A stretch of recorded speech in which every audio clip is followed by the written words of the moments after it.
Hello guys, एक बार फिर से हमारे यूट्यूब चैनल में आप सभी लोगों का स्वागत है। आज हम पढ़ाने वाले हैं cell the unit of life. Cell के बारे में आपको यहाँ पे स्ट्रक्चर बना हुआ दिखाई दे रहा हो। इसके बारे में मैं आपको बहुत ही अच्छे तरीके से है प्रिपेयर कराऊंगा। मैंने पिछली जो वीडियो डाली है यूट्यूब पे, वहाँ पे आपको नोट्स सहित जो मतलब नोट्स के द्वारा मैंने वीडियो अपलोड की है बना के, ठीक है। वहाँ से आप जो अपने नोट्स भी क्लियर कर सकते हैं, वहाँ से बना सकते हैं। बहुत ही अच्छे तरीके से मैंने नोट्स बनाए हैं। वहाँ पे जो कई बुकों से मैंने एक एक पॉइंट इकट्ठा करके सारी जो वीडियो बनाई है मैंने, वहाँ पे जो नोट्स हैं उससे अपने नोट्स बना सकते हैं बहुत ही अच्छे तरीके से, ठीक है। इसके बाद भी अगर आपको समझ में नहीं आता तो ये वीडियो आपके लिए बहुत ही लाभदायक होने वाली है, क्योंकि यहाँ मैं आपको इस स्ट्रक्चर के माध्यम से ही नोट अपने आप जो अपनी भाषा में समझाने की कोशिश करूंगा, जिससे आप अपनी भाषा में आप नोट्स अपने बना सकें, ठीक है। तो हम सबसे पहले जानेंगे कि सेल होती क्या है या सेल की खोज किसने की थी। जो सेल की खोज की थी वो की थी रॉबर्ट हुक ने 1665 ईस्वी में या 1665 में रॉबर्ट हुक ने इसकी खोज की थी। जो रॉबर्ट हुक थे उन्होंने मृत कोश या डेड सेल की खोज की थी। तो हमारी लिविंग जो मतलब नॉन लिविंग सेल की खोज की थी। लिविंग सेल की खोज एवन लीवन हॉक ने की थी। किसने की थी? एवी लीवन हॉक ने की थी, ठीक है। इसके बाद हम समझेंगे कि सेल कितने प्रकार की होती है। तो सेल होती है दो प्रकार की, एक होती है प्रोकैरियोटिक, एक होती है यूकैरियोटिक। प्रोकैरियोटिक, प्रो मतलब फाल्स और कैरियोट्स मतलब न्यूक्लियस, जिसमें जो न्यूक्लियस होता है वो फाल्स होता है, मतलब पूर्ण रूप से विकसित नहीं होता है, तो उसे हम प्रोकैरियोटिक सेल्स के नाम से जानते हैं। यूकैरियोटिक का मतलब होता है ट्रू न्यूक्लियस, जिसमें जो न्यूक्लियस होता है वो पूर्ण रूप से अगर प्रेजेंट है, पूर्ण विकसित है, तो उसे हम जो है यूकैरियोटिक सेल के अंतर्गत पढ़ते हैं, ठीक है। तो इसी माध्यम से यूकैरियोटिक और प्रोकैरियोटिक में डिफरेंशिएट आया, ठीक है। और भी बहुत सारी चीजें हैं जो प्रोकैरियोटिक और यूकैरियोटिक में अंतर डिफाइन करती हैं। जैसे कि प्रोकैरियोटिक जो सेल्स होती हैं वो बैक्टीरिया, फंजाई, ब्लूगी, एल्गी आदि जो है पैरासाइट जीवों में पाई जाती हैं, ठीक। और जो ये यूकैरियोटिक होती है ये हम लोग में, एनिमल में, प्लांट में पाई जाती हैं। तो हम यहाँ पे समझेंगे कि सेल में कौन कौन से कंपोनेंट या ऑर्गेनल्स पाए जाते हैं, सेल के माध्यम से हमारा जीवन कैसे जो है शुरू हुआ, सारी चीजें आपको पॉइंट टू पॉइंट समझाएंगे, ठीक है। तो यहाँ पे मैं आपको बता दूं, पहले सेल जो हमारे जीवन की एक इकाई है, तो आप सभी लोगों को पता ही है, ठीक है। सेल के जो बाहरी लेयर होती है इसे कहते हैं हम सेल मेम्ब्रेन। क्या कहते हैं? Cell membrane. तो सेल मेम्ब्रेन का क्या कार्य होता है? सेल मेम्ब्रेन का कार्य होता है कि यह सेल को आकार प्रदान करती है, शेप प्रदान करती है, ठीक है। और यह हमारे सेल की सुरक्षा भी करती है। तो इसके दो कार्य हो गए कि सेल जो हमारे कोशिका को संरचना प्रदान करती है, शेप प्रदान करती है, और यह सुरक्षा भी करती है, ठीक है। और यह ट्रांसपेरेंट भी होती है। ट्रांसपेरेंट से मतलब ये है कि अगर कोई पार्टिकल, सिलेक्टिव पार्टिकल को या अंदर और बाहर आने जाने का एक माध्यम है, ठीक है। तो इसमें ट्रांसपेरेंट होने से जैसे कोई भी पार्टिकल्स आना होता है अंदर तो आ जाता है, और जिसको बाहर जाना है वो चला जाता है। तो इसीलिए एक जो पार्टिकल्स का आदान प्रदान करने का भी एक कार्य करती है। इसके बाद हम समझेंगे बीच से न्यूक्लियस के बारे में। न्यूक्लियस जो होता है ये जो है कोशिका को नियंत्रित करने का कार्य करता है, या कोशिका में जितने भी ऑर्गेनल्स हैं उसको नियंत्रण करने का कार्य जो होता है न्यूक्लियस का होता है। न्यूक्लियस में बहुत सारी चीजें पाई जाती हैं, जैसे कि क्रोमेटिन हो गया। क्रोमेटिन क्या क्या होता है? इसमें डीएनए और आरएनए होते हैं। डीएनए तो आप जानते ही हैं कि डीएनए क्या होता है, डाई राइबो न्यूक्लिक एसिड, ठीक है। तो ये डीएनए हो गया, ठीक। आरएनए पाया जाता है, ठीक। उसके बाद इसमें न्यूक्लियोलस पाया जाता है। न्यूक्लियोलस में एक न्यूक्लियोप्लाज्म भरा होता है, जो मतलब न्यूक्लियस के अंदर जो प्लाज्म भरा होता है वो न्यूक्लियोप्लाज्म होता है, ठीक है। और इसके बाहरी जो आप संरचना देख रहे हैं यहाँ पे, ये है रफ एंडोप्लाज्म। रफ एंडोप्लाज्म का मतलब है कि इसमें जो इसकी जो लेयर होती है ऊपर की वो रफ होती है। इसमें मतलब चिकनी नहीं होती, खुरदरी होती है, ठीक है। रफ का मतलब यही है कि खुरदरी होती है। तो इसमें खुरदरी क्यों होती है? क्योंकि इस पे राइबोसोम पाए जाते हैं। ये आप देख रहे होंगे कि ये जो संरचना दिख रही है राइबोसोम संरचना है, ठीक है। तो ये राइबोसोम पाए जाते हैं। अब एंडोप्लाज्म स्मूथ रफ एंडोप्लाज्मिक का जो कार्य होता है वो प्रोटीन का संश्लेषण करना है, क्योंकि प्रोटीन का संश्लेषण कैसे करते हैं, प्रोटीन का संश्लेषण राइबोसोम के माध्यम से होता है, प्रोटीन का संश्लेषण। ठीक है, तो हमने यहाँ पे दो चीजें कंप्लीट कर ली, जैसे एक सेल मेम्ब्रेन हो गया, सेल मेम्ब्रेन के बारे में आप बहुत अच्छे तरीके से समझ गए होंगे। उसके बाद हमने समझा क्रोमेटिन के बारे में, क्रोमेटिन में डीएनए आरएनए होता है। ठीक है, उसके बाद समझा रफ इंडोप्लाज्मिक रेटिकुलम के बारे में। ठीक है, यहाँ पे न्यूक्लियस भी हमने देखा। न्यूक्लियस में और अच्छे तरीके से मैं बताता हूँ। न्यूक्लियस में एक आउटर लेयर होती है, एक आउटर लेयर होती है और एक इनर लेयर होती है। तो न्यूक्लियस डबल मेम्ब्रेन से घिरा हुआ होता है। ठीक है, एक तरफ से आउटर और इनर लेयर, दो प्रकार की लेयर होती हैं। इसमें बीच बीच में पोर होते हैं। पोर किस लिए होते हैं, क्योंकि इसमें से जो पार्टिकल्स होते हैं उनका आदान प्रदान सेल के अंदर बाहर होता रहता है। ठीक है, और इसमें जो आरएनए होता है उसका भी राइबोसोम आरएनए को लेके जाता है, आरएनए राइबोसोम को लेकर जाता है। तो बहुत सारी चीजें यहाँ पे होती हैं। ठीक है, उसके बाद हम जो समझेंगे, हमने समझ लिया कि रफ इंडोप्लाज्मिक रेटिकुलम के बारे में। अब स्मूथ इंडोप्लाज्मिक रेटिकुलम क्या होता है? स्मूथ इंडोप्लाज्मिक का मतलब होता है जो इसकी परत होती है वो चिकनी होती है। ठीक है, तो ये क्या करते हैं, इन पे राइबोसोम नहीं पाए जाते हैं। जब राइबोसोम नहीं पाए जाते हैं तो इनका कार्य क्या होगा, इनका कार्य होगा फैट और कार्बोहाइड्रेट का संश्लेषण करना या निर्माण करना, संश्लेषण करना और निर्माण करना, किसका, फैट और कार्बोहाइड्रेट का। इसके बाद हमने इसके बारे में समझ लिया कि स्मूथ इंडोप्लाज्मिक रेटिकुलम क्या होता है, जो ये हमारे फैट और कार्बोहाइड्रेट का संश्लेषण करने में हेल्प करती है। ठीक है, इसके बाद जो अगला पॉइंट है माइक्रोट्यूबल्स, कौन सा है, माइक्रोट्यूबल्स। माइक्रोट्यूबल्स क्या होते हैं, ये भी हमारी संरचना को एक तरफ से आकार बनाए रखने में हेल्प करते हैं। क्या करते हैं, आकार बनाए रखने में हेल्प करती है। जैसे ये बहुत सारी संख्या में सेल के अंदर बहुत बिखरी हुई पाई जाती हैं, तो ये हमारे सेल को मतलब सिकुड़ने से एक तरफ से रोकती हैं, तो हमारे सेल को आकार प्रदान करने में ये भी सेल जो माइक्रोट्यूबल्स हैं ये हेल्प करती हैं। ठीक है, तो हमने 5 चीजें कवर कर ली, 6 चीजें। ठीक है, उसके बाद हम गोल्जी बॉडी पे आ जाते हैं। गोल्जी बॉडी क्या होते हैं, ये जो है इस तरह की आप संरचना देख सकते हैं, ये एक संरचना है। ठीक है, गोल्जी बॉडी का कार्य क्या होता है, गोल्जी बॉडी का कार्य होता है जब ये गोल्जी बॉडी टूटते हैं, गोल्जी बॉडी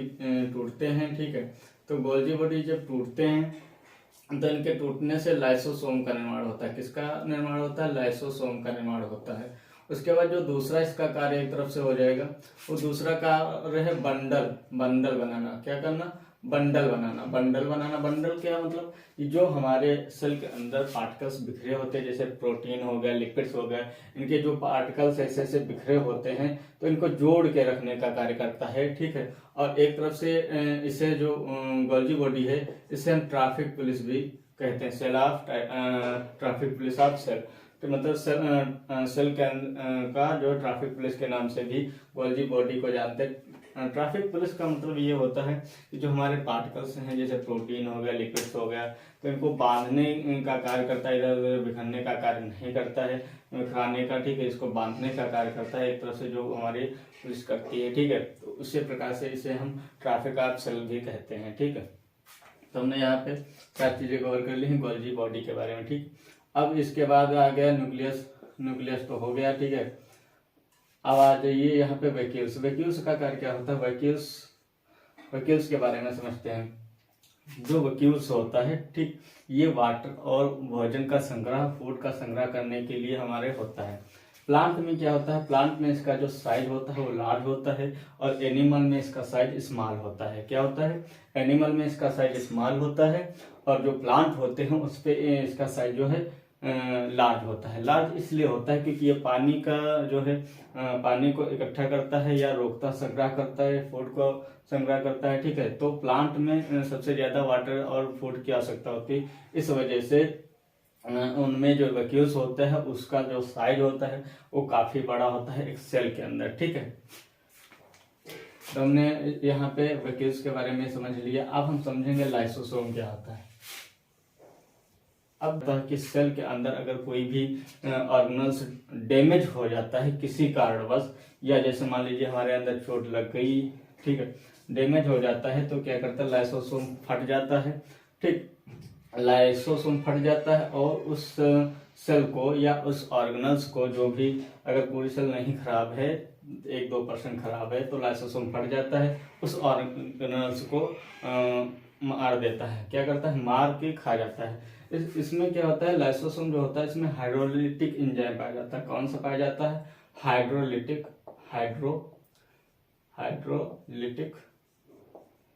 एंजाइम पाया जाता है। कौन सा एंजाइम पाया जाता है? हाइड्रोलिटिक एंजाइम पाया जाता है। ठीक है, तो यहाँ पे हमने देखा लाइसोसोम का कार्य क्या होता है।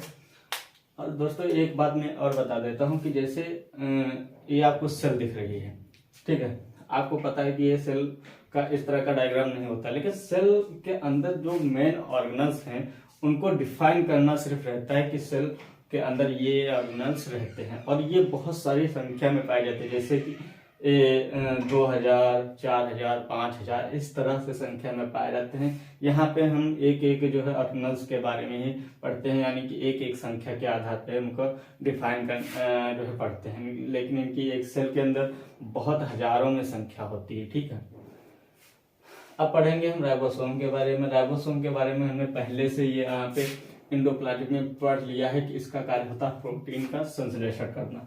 ये 2 प्रकार के होते हैं। राइबोसोम क्या होते हैं? 2 प्रकार के होते हैं। एक 70S प्रकार का होता है और एक 80S प्रकार का होता है। 70S प्रकार का राइबोसोम प्रोकैरियोटिक में पाया जाता है। 80S का राइबोसोम जो होता है यूकैरियोटिक में पाया जाता है। ठीक है, माइटोकॉन्ड्रिया के भी अंदर एक राइबोसोम पाया जाता है जो 70S प्रकार का राइबोसोम होता है। ठीक है, तो यहाँ पे राइबोसोम के बारे में हमने जो है पढ़ लिया। इसके बाद आ जाते हैं माइटोकॉन्ड्रिया। माइटोकॉन्ड्रिया का हमारे सेल के अंदर बहुत ही महत्वपूर्ण ऑर्गेनल्स में से एक है। इसे सेकंड सेल भी कहते हैं, मतलब एक सेल तो ये होती है, इसे सेकंड सेल के नाम से भी हम जानते हैं। ठीक है, तो इसमें जो बाहरी लेयर ये होती है आउटर लेयर, उसके बाद ये इनर लेयर होती है। तो 2 लेयर पाई जाती हैं, दो लेयर से घिरी हुई ये संरचना होती है। इसके अंदर आरएनए प्रेजेंट होता है, आरएनए प्रेजेंट होता है और डीएनए भी प्रेजेंट होता है। डीएनए भी प्रेजेंट होता है, राइबोसोम भी प्रेजेंट होते हैं, राइबोसोम भी प्रेजेंट होते हैं और ग्रेन्यूल्स भी प्रेजेंट होते हैं। ग्रेन्यूल्स का मतलब यहाँ पे फैट के हो गए या किसी भी कोई भी पार्टिकल्स होते हैं तो उन्हें हम ग्रेन्यूल्स के नाम से भी जान सकते हैं। ठीक, इसके अंदर अब बाकी साइटोप्लाज्म भरा रहता है। साइटोप्लाज्म माइटोकॉन्ड्रिया के अंदर है तो प्लाज्म हो जाएगा, सेल के अंदर है तो साइटोप्लाज्म हो जाएगा। ठीक, और ये बाहरी लेयर सेल मेम्ब्रेन की तरह है तो इसे भी हम साइटोप्लाज्म या प्रोटोप्लाज्म के नाम से भी जान सकते हैं। ठीक है, कोई दिक्कत नहीं, आप कुछ भी इसमें डिफाइन कर सकते हैं। ठीक है, हमने यहाँ पे देखा कि माइटोकॉन्ड्रिया क्या होता है, माइटोकॉन्ड्रिया के कार्य क्या होते हैं, इसकी संरचना कैसी होती है, तो बहुत ही अच्छे तरीके से हमने समझ लिया। अब हम समझेंगे इसमें जो साइटोप्लाज्म रहता है, प्रोटोप्लाज्म जो भरा होता है। ठीक, ये एक चिपचिपा पदार्थ होता है जो प्रोटीन्स, लिपिड आदि कंपोनेंट से मिलकर बना होता है। क्या बना होता है? आदि कंपोनेंट से, प्रोटीन, लिपिड्स, फास्फोलिपिड से, आदि कंपोनेंट से, कार्बोहाइड्रेट से मिलकर जो है बना होता है। ठीक है, तो हमने यहाँ पे बहुत ही अच्छे तरीके से जो है इस सेल को डिफाइन किया है। आशा है कि आपको बहुत ही अच्छे तरीके से समझ में आ गई होगी। अगर इसके बावजूद भी आपको समझ में नहीं आ रहा है ये सेल के बारे में तो आप कमेंट बॉक्स में लिख के भेज दीजिएगा, हम इसको फिर से समझाने के प्रयास करेंगे एक बार फिर से। ठीक है, तो अपनी तरफ से मैंने बहुत ही अच्छे तरीके से रिप्रेजेंट किया, यहाँ पे आपको बहुत ही अच्छे से समझाया कि क्रोमेटिन क्या होता है, क्रोमेटिन में आरएनए, डीएनए होते हैं। ठीक है, सेल मेम्ब्रेन का कार्य क्या होता है, लाइसोसोम का क्या कार्य होता है, इसकी संरचना तो आप कहीं से भी पढ़ सकते हैं, लेकिन इसके जो मेन अगर सेल के बारे में आपको डिफाइन करने के आ जाए कि स्ट्रक्चर ऑफ सेल, जो सेल के बारे में आप डिफाइन कीजिए, तो यहाँ पे मैंने आपको जो वर्क, इसके फंक्शंस जो लिखवाए हैं या आपको बताए हैं, वही अगर आप 2-3 पॉइंट लिख देते हैं कि लाइसोसोम का कार्य क्या होता है या माइटोकॉन्ड्रिया के कार्य क्या होते हैं। माइटोकॉन्ड्रिया का मैंने कार्य नहीं बताया, इसका कार्य होता है प्रोटीन या एटीपी का निर्माण करना। क्या होता है? एटीपी का निर्माण करना। जब एटीपी का निर्माण होता है तो हमारी जो हमारे अंदर एनर्जी जो है हमको प्राप्त होती है, ठीक है। तो ये सेलुलर रेस्पिरेशन का भी कार्य करता है। क्या करता है, इसका जो एटीपी हो गया, इसका ये सेलुलर रेस्पिरेशन और जो है सेल के अंदर सेलुलर रेस्पिरेशन करता है, ठीक है। तो हो गया अपना जो ये सेल के बारे में। आशा है बहुत अच्छे तरीके से समझ में आ गया है।